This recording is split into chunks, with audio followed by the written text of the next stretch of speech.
Hi, my name is Anton Schulte, and in the next 7 minutes, I am going to talk to you about my PhD dissertation called Sexuality and Gender through the lens of patients' dossiers from the University Psychiatric Hospital in Halle, Germany, during the 1930s and 1940s. I've been working on this project since 2020, so I'm going to give you an insight in my current state of work. I'm going to walk with you through 2 points. At first, I will talk about Hans, one of the patients I examined in my study, and will present my research questions and hypotheses. And secondly, I'm going to point out why my research is relevant for today. I'm going to start off with an excerpt from a case. In my dissertation, I use patients' dossiers from the University Psychiatric Hospital in Halle, in Germany, during the 1930s and 1940s as a primary source. These dossiers had been sitting in the attic of the former clinic and were only rediscovered in 2020. They are a unique source in the history of LGBTQI during National Socialism.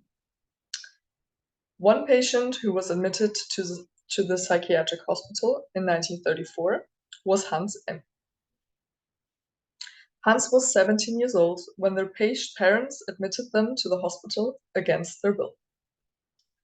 I use they/them pronouns for Hans because, from the patient's dossier, I cannot extract how Hans identified themselves sexually or in terms of gender.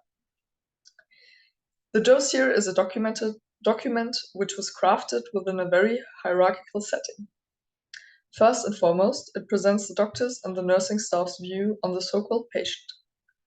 The doctors and the staff had the so-called knowledge about mental illnesses, and the patient was primarily the object on which they performed therapies. On a fine summer's day, Hans' parents took them on a trip from their home village in Saxony-Anhalt to Halle to go on a shopping spree for hats. Hans had wanted this for a while. Instead of shopping, Hans found themselves brought into the psychiatric hospital. How did that happen? Hans was admitted to the clinic because lately their parents and their secondary school teacher had noticed a change in their behavior. We find a case history in their patient's dossier which described this change as following.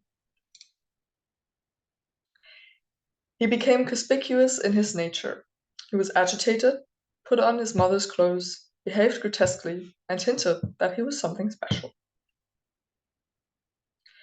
Hans had been assigned male at birth and had been raised as the son of the Protestant priest Karl M. and their wife Frieda. At first, Hans' family noticed that their academic achievements at school deteriorated. Furthermore, Hans started to withdraw from friends. They used to be outgoing, but then they preferred spending time alone and began to develop an interest in literature and religion. Hans' parents perceived that their child underwent a change, that they feminized. A doctor's report gave an account of this. Looks a bit girly overall, beautiful long hair, big eyes and white pupils, soft facial skin. One gets the impression that he is enjoying his handsome looks himself. Hans' parents, the general practitioner, and the psychiatrist at the University Psychiatric Hospital apparently worried about Hans' outer appearance and their behavior and thought that they had to be therapized. Hans stayed in the clinic 2 times, from June to July, and shortly after from August to September 1934. In my study, I asked how patients and the staff, nurses and doctors, negotiated sexuality and gender inside the clinic. To what end were patients admitted and treated? I suggest that doctors and the nursing staff had a considerable scope of decision-making during therapies of people with sexual and gender deviances. Furthermore, patients actively shaped this process too, within the confinements of this total institution. Within the framework of race hygiene, the diagnosis of a mental illness could result in the expulsion from the National Socialist Volksgemeinschaft. If curing did not occur, people could have been locked up in different psychiatric clinics open-ended and be potentially murdered there during the Action T4, or they could have been incarcerated in a concentration or work camp. The admission to and the sojourn at the University Psychiatric Hospital then was a crossroads for those concerned, in which their further life or death was decided upon.